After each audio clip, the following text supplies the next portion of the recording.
Salut, c'est Étienne Tremblay de la machine à mixer et bienvenue dans ce deuxième épisode du segment Real Talk où on parle des vraies choses. C'est un segment pour les gens qui veulent faire un métier là, de la sonorisation, de la MAO, de la technique sonore.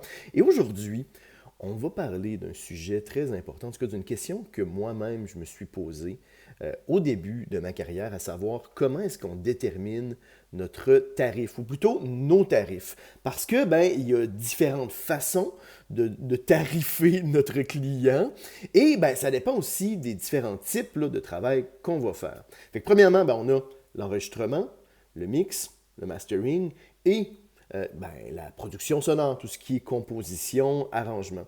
Ces différents types de jobs-là, à mon avis, vont mériter des salaires qui vont être un peu différents.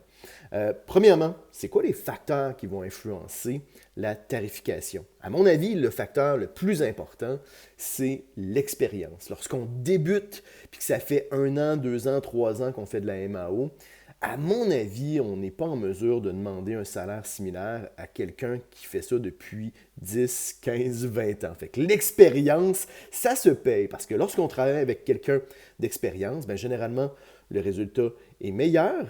Et non seulement il est meilleur, mais il est meilleur plus rapidement. Parce que les gens qui travaillent dans l'industrie, ils n'ont pas de temps à perdre. Fait que mixer un album avec un professionnel peut prendre, je sais pas moi, 3 semaines, 1 mois, versus des fois un amateur, que là, ça peut s'étendre sur 3, 4 mois et même plus de temps. Fait que ça se paye l'expérience. Ensuite, on a le matériel. Est-ce que vous avez 1000 balles de matériel, 5000, 10 000, 15 000, 50 000, 100 000? Le matériel utilisé a de la valeur parce que vous avez payé pour ce matériel-là. Fait que ça va influencer évidemment le tarif que vous allez demander. Finalement, vous avez toute la question des charges. Combien ça vous coûte votre environnement? Est-ce que vous travaillez à la maison, puis en réalité, vous n'avez pas de coûts supplémentaires que votre loyer? Ou est-ce que ça vous coûte 1500, 2000 dollars pour votre environnement, pour avoir un environnement exceptionnel? Fait que ça rentre aussi en compte. Maintenant, il y a deux grandes façons de tarifer. Hein. On va avoir le taux horaire et on va avoir le prix forfaitaire. Et puis là, comment est-ce qu'on détermine un taux horaire?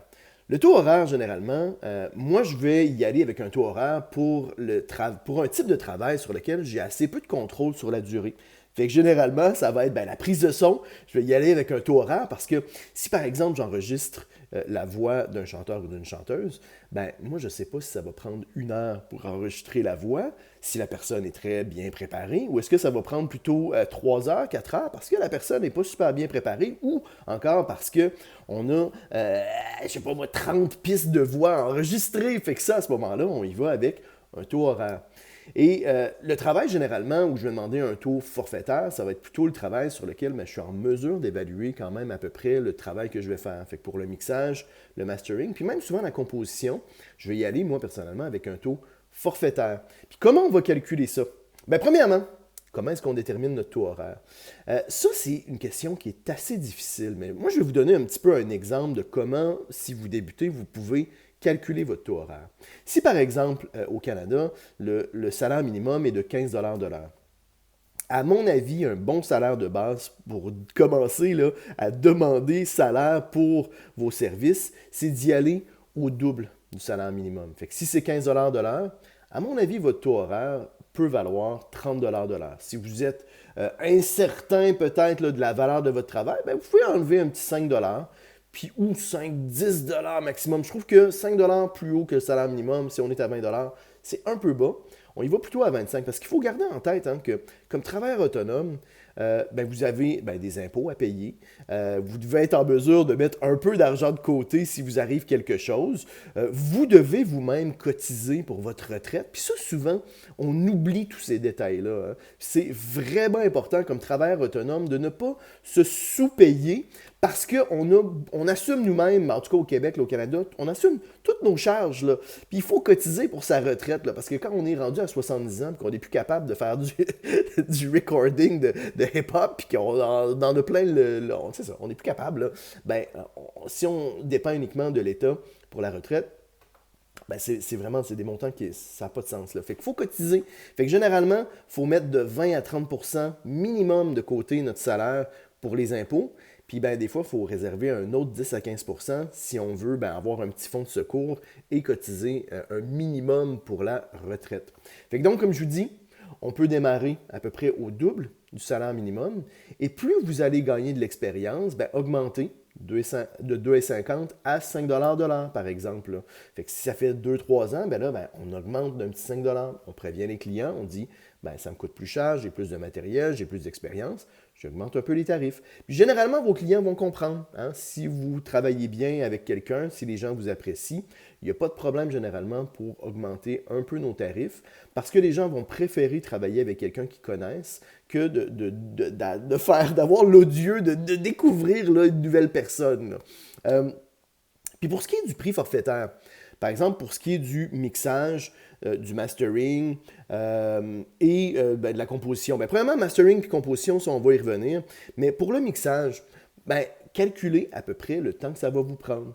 Fait que si ça vous prend, par exemple, là, je vais y aller avec des chiffres là, très simples là, pour ne pas avoir à calculer trop rapidement. Disons que ça vous prend là, 10 heures faire un mix. Là. Ça vous prend quand même beaucoup de temps, là, mais bon, ça vous prend 10 heures faire un mix. Et que vous demandez normalement 30 de l'heure. Ben, vous pouvez faire 30 de l'heure fois 10. À ce moment-là, on est dans les 300 $. Et moi, souvent, je suggère de majorer le tarif forfaitaire d'un genre de 20%. Fait que ajouter à ce 300 $-là un petit 20%. Fait que là, on serait à 360 $. 20%. Oui, c'est ça. On serait environ à 360 $. Comme ça vous donne une petite marge de manœuvre si jamais vous vous êtes gouré dans l'évaluation du temps que ça va prendre. Puis, ben, ça vous donne une petite extra, une petite marge de manœuvre. Fait que si ça vous prend moins de temps, ben, vous êtes vraiment content. Puis si ça vous prend un petit peu plus de temps que prévu, ben, vous avez majoré de 20%. Fait que c'est pas grave. Parce que moi, généralement, lorsque j'offre un tarif forfaitaire comme ça pour un mix, toutes les corrections sont incluses, évidemment, là, dans un nombre là, raisonnable de révisions de mix. Puis ça, c'est vraiment libre à vous. Hein. Vous pouvez dire, ben, moi, j'inclus 4 révisions du mix et après, chacune des révisions va vous coûter 25-30 $ pour chacune des révisions supplémentaires. Fait que ça, c'est libre à vous pour ce genre de choses-là. Maintenant, pour ce qui est du mastering, ben c'est sûr que là, c'est un service qui demande le plus d'expérience. Fait que c'est certain que, puis ça prend généralement, ben pas toujours, là, mais des fois, ça va prendre aussi du matériel qui va être dédié. Mais c'est surtout le niveau d'expérience. C'est que c'est la dernière étape pour finaliser une chanson, un projet, un album. On ne peut pas se permettre de se gourer, on ne peut pas se planter dans le mastering. T'sais. On peut se planter un peu à la prise de son, on peut se planter un peu au mix. On a quand même la chance de récupérer la patente si jamais on fait des erreurs. Mais au mastering, si on se gourre, si on se plante, puis après ça, c'est distribué, c'est lancé dans le monde, ben, there's no coming back. Là, fait que on ne peut pas se gourer. Fait que ça, c'est là que ça demande, à mon avis, c'est un salaire qui est un petit peu plus dispendieux, c'est un coût qui est un petit peu plus élevé quand même pour le mastering. Puis la composition, ben là, pour la composition, ça peut énormément varier. Hein. Si vous faites une chanson, 3 accords de guitare pour Jean-Paul qui veut faire son rêve de faire un EP, ben c'est certain que c'est pas le même tarif que si vous faites une grosse chanson pop puis que vous vendez ça à un artiste mondialement connu. Là, ça sera pas du tout la même tarification. Fait qu'on peut passer là, de 50 balles à 50 000 balles. Ben là, j'exagère peut-être un peu, là, mais bref, on peut être payé beaucoup. Puis après, pour la composition, lorsqu'on travaille avec des gros artistes, on peut aussi demander des points de réalisation. Fait qu'autrement dit, si la chanson génère beaucoup d'argent, ben vous allez avoir une partie à ce moment-là de ces redevances-là. Puis généralement, comme mixeur, à moins que vous soyez coproducteur du projet, vous n'allez pas avoir de redevances sur le produit, sur la chanson que vous allez mixer. Fait que ça, c'est aussi une chose à prendre en considération dans le salaire. Hein. C'est qu'une fois que votre job est terminé, vous n'allez pas faire d'argent dessus. Fait que vous devez à ce moment-là vous ajuster en conséquence pour vous assurer d'avoir un salaire décent. Tandis que des fois, pour la production musicale, si on sent qu'un artiste a vraiment du potentiel, ben des fois, on peut demander moins cher, prendre un risque personnel financier dans l'espoir que, évidemment, ça fonctionne, puis on demande à ce moment-là un peu plus de points de réalisation. Fait que si ça fonctionne, ben à ce moment-là, on va faire un peu plus d'argent. Il y a beaucoup de réalisateurs qui ont fait énormément d'argent justement en prenant ce genre de risque-là. Fait que voilà les amis, fait que c'est ce qui termine ce segment-là, Real Talk. Moi je vous dirais là, vraiment, là, l'important, c'est de ne pas vous sous-payer, puis de ne pas sous-évaluer votre travail. Si vous avez un client qui tout de suite d'emblée négocient votre salaire, votre tarif, ne travaillez pas avec ces gens-là parce que les gens qui négocient tout de suite la tarification, c'est généralement les gens les plus chiants. Vous n'avez pas le goût de travailler avec ces gens-là.